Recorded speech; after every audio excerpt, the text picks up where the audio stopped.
Kopi Vasian, Izoi Rita Syajwanis Mijol, Miampai Sudah BTTV, Sedap Diti.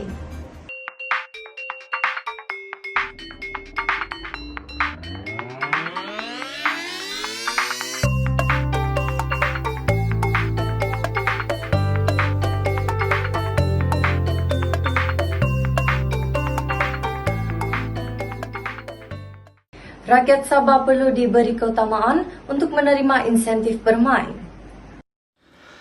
Kerajaan negeri akan bekerjasama erat dengan Kerajaan Persekutuan bagi memastikan rakyat Sabah diberi keutamaan untuk menerima inisiatif di bawah Perlindungan Ekonomi dan Rakyat Malaysia (PERMAI).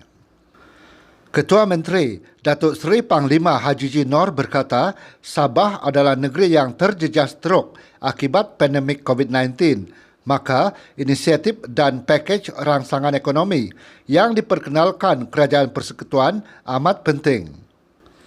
Menerusi inisiatif PERMAI, sejumlah 15 bilion ringgit diperuntukkan bagi membantu mengurangkan bebanan rakyat Malaysia pada waktu yang sukar ini. Ketua Menteri berkata demikian dalam satu kenyataan hari ini. Haji G berkata, pemulihan ekonomi bukan satu perjalanan yang mudah berikutan pandemik COVID-19 ini memberi kesan kepada ekonomi dunia. Katanya, Kerajaan Gabungan Rakyat Sabah GRS akan mengambil segala tindakan yang boleh bagi memastikan ekonomi Sabah kembali pulih. Sesi persekolahan bermula pada hari ini bagi pelajar SPM dan STPM.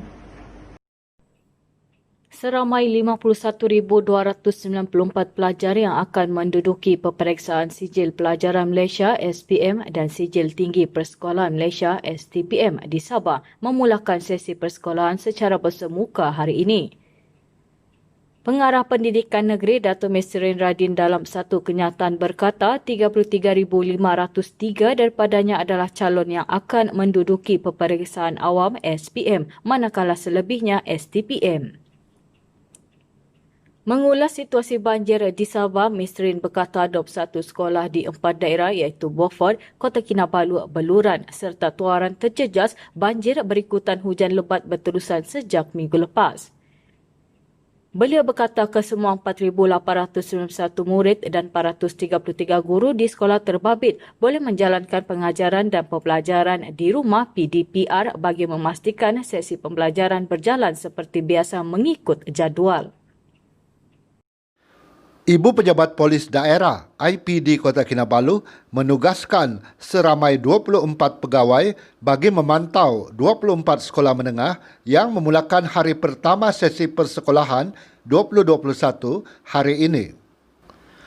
Ketua Polis Daerah Kota Kinabalu, Assistant Commissioner Habibi Majinci berkata, terdapat 24 buah sekolah menengah yang melibatkan 5,554 pelajar yang menduduki SPM dan STPM di Kota Kinabalu.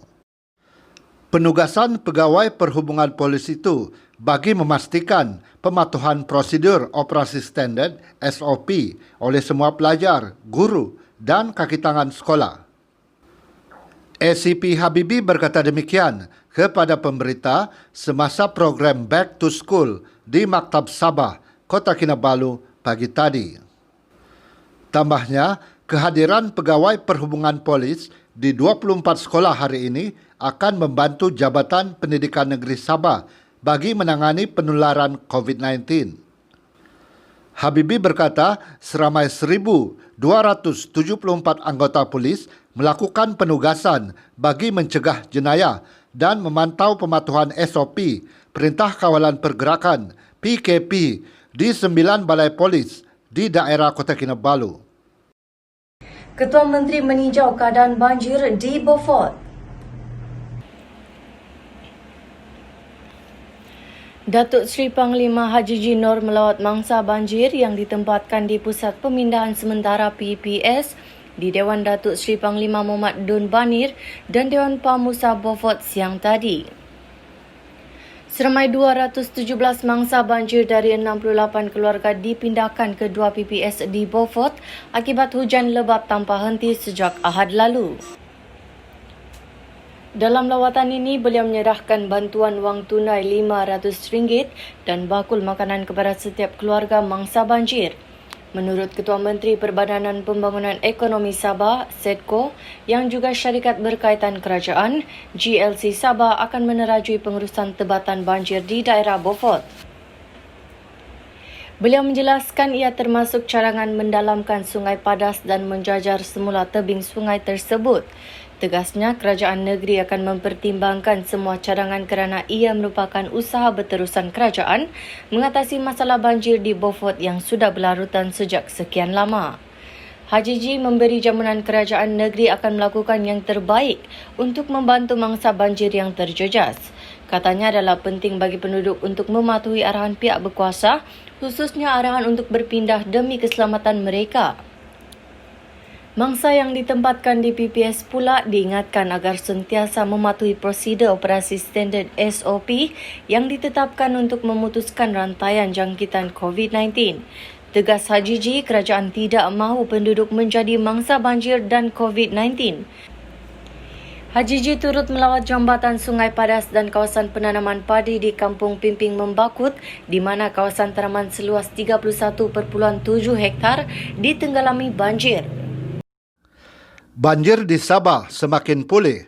Bilangan penduduk yang ditempatkan di Pusat Pemindahan Sementara PPS berkurangan kepada 690 orang dari 209 keluarga setakat 12 tengah hari tadi berbanding 895 orang daripada 258 keluarga yang ditempatkan di 16 Pusat Pemindahan Sementara PPS pagi semalam.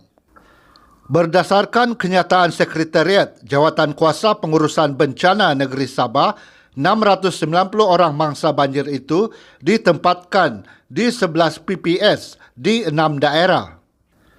2 lagi PPS ditutup hari ini, iaitu Dewan Serbaguna Likas dan Masjid Jamek Kota Kinabalu. 11 PPS dibuka di 6 daerah, iaitu Beaufort, Paitan, Kota Belud, Tuaran, Papar dan Tenem. Setakat 12 tengah hari tadi, 203 kampung masih terjejas banjir di 6 daerah tersebut. Antara PPS yang masih dibuka adalah di Dewan DSP Muhammad Dun Banir Beaufort yang menempatkan 122 orang daripada 43 keluarga. Serta PPS Dewan Bin Sulung Paitan yang menempatkan 48 mangsa dari 14 keluarga. Di Kota Belud, 4 PPS dibuka, iaitu Dewan Masyarakat Tun Said, Dewan Kampung Lentigi, Dewan SK Tamau, Dewan SK Suang Punggur yang menempatkan 239 orang daripada 79 keluarga. Banjir di Sabah berpunca hujan lebat tanpa henti di pantai barat negeri ini sejak Ahad lalu. Sabah Electricity Sendirian Berhad SESB menafikan pelepasan air sungai melalui stesen jana kuasa hidro Tenom Pangi menjadi penyebab banjir setiap kali musim tengkujuh seperti yang ditularkan oleh pengguna media sosial.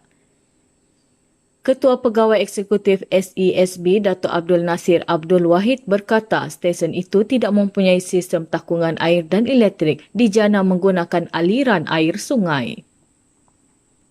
Katanya stesen itu beroperasi menggunakan kaedah mengalihkan aliran air sungai menerusi terowong sehingga ke turbin hidro di stesen jana kuasa bagi tujuan pengoperasian stesen. Dan jumlah air yang dialihkan tersebut adalah sama dengan jumlah air yang dilepaskan semula ke sungai. Abdul Nasir berkata Diversion Water Gate DWG yang menyerupai sebuah empangan yang dibina di stesen itu adalah struktur pagar bagi mengalihkan laluan air sungai untuk penjanaan tenaga elektrik. Bagaimanapun apabila paras air sungai meningkat dan aliran sungai berlebihan, SESB akan membuka DWG berkenaan dan melepaskan lebihan air secara semula jadi ke sungai, katanya. Kejadian tanah runtuh di laluan Tamparuli Ranau membimbangkan pengguna jalan raya. Pengarah Jabatan Kejaraya Sabah Ali Ahmad Hamid dan Ketua Polis Daerah Ranau DSP Semi Newton mengesahkan kejadian tanah runtuh di kawasan letak kereta Taman Negara Kinabalu Kundasang. Kejadian itu dipercayai berlaku sejak semalam dan semakin serius awal pagi tadi. Menurut Ali, anggaran runtuhan adalah sepanjang 100 meter. Ketika ini, kedua-dua laluan masih boleh dilalui dan sekiranya perlu, orang ramai boleh menggunakan jalan alternatif Jalan Bundutuan Kinasaraban. Orang ramai yang melalui kawasan tersebut diminta untuk berhati-hati. Kita ke perkembangan situasi semasa COVID-19 di Sabah hari ini. Malaysia mencatatkan kes positif COVID-19 harian tertinggi hari ini dengan 4,008 kes dilaporkan di seluruh negara hari ini.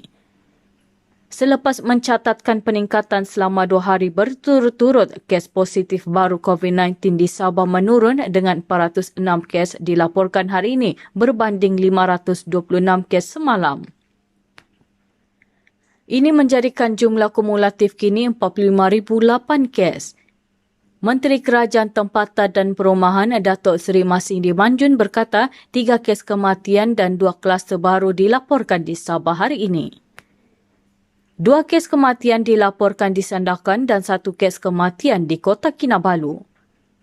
Kluster baru iaitu kluster Bali Bata di Beaufort dan Sandakan mencatatkan 35 kes kumulatif setakat ini.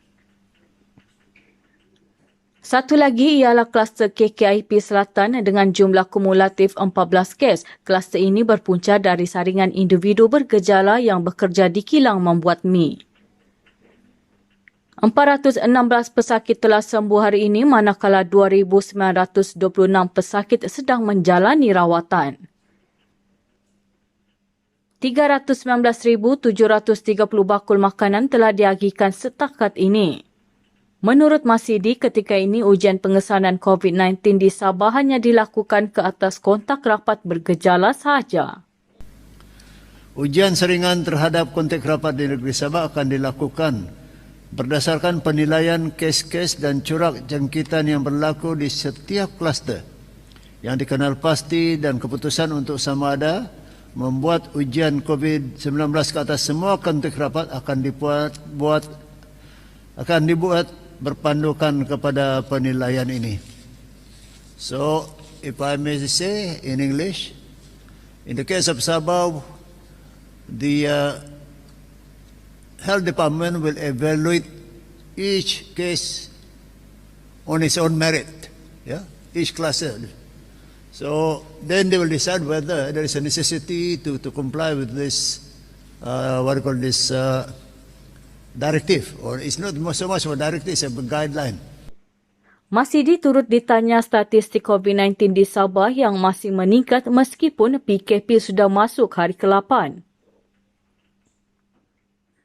Katanya ini berpunca daripada ketidakpatuhan penduduk Sabah ke atas SOP di penghujung tahun lalu sebelum pelaksanaan PKP.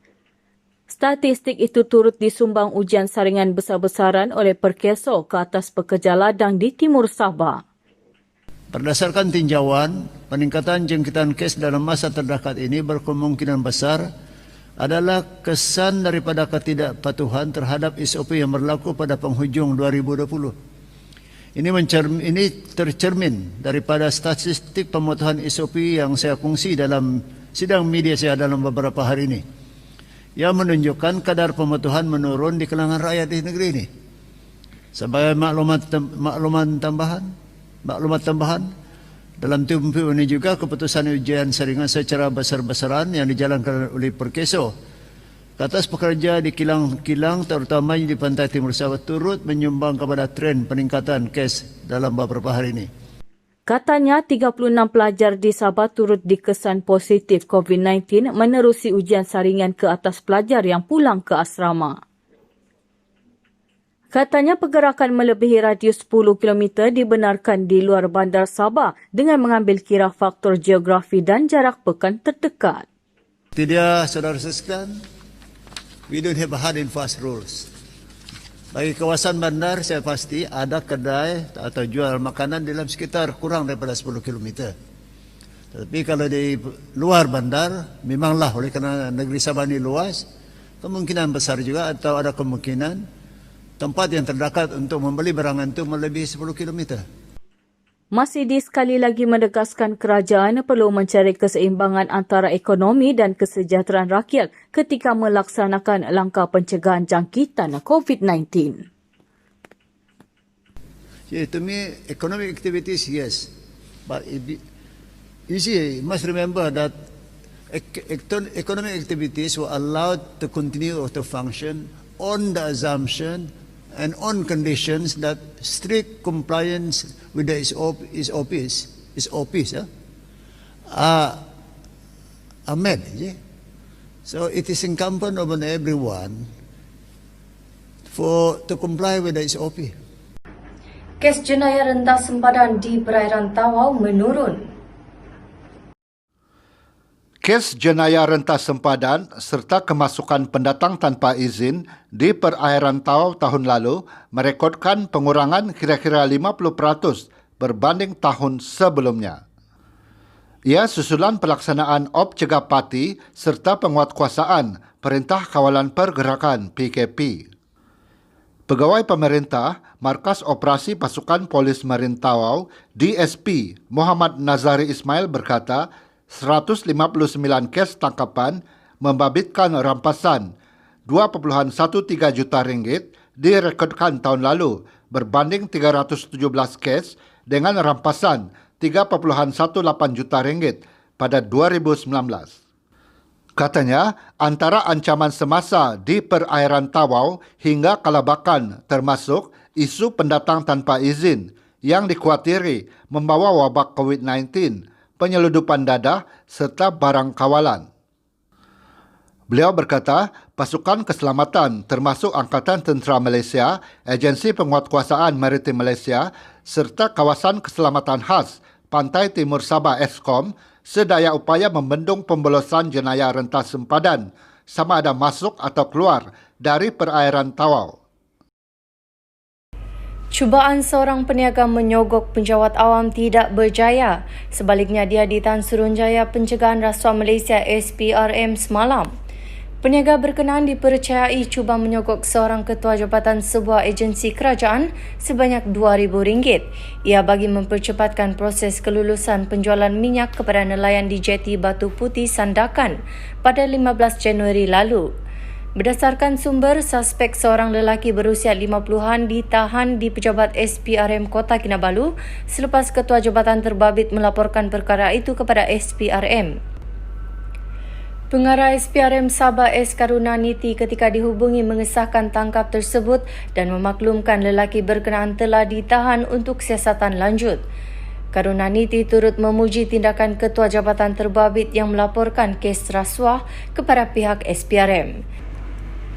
Katanya ini selaras dengan Seksyen 25 Akta SPRM 2009 iaitu kewajipan untuk melaporkan transaksi penyogokan.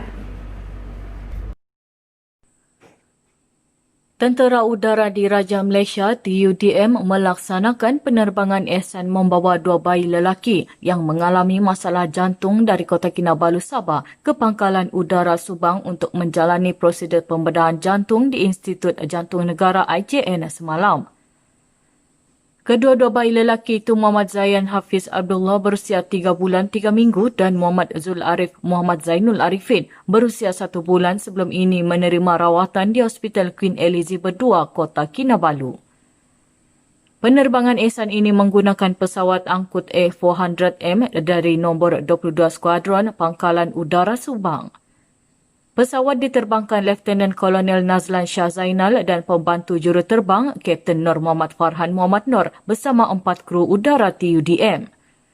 Turut sama ibu bayi berkenaan beserta seorang pegawai perubatan dan 2 orang jururawat. Pesawat berlepas dari Kota Kinabalu pada jam 7.04 petang dan tiba di Pangkalan Udara Subang pada jam 9.41 malam semalam. Ketahuan Miso Moto Kovago.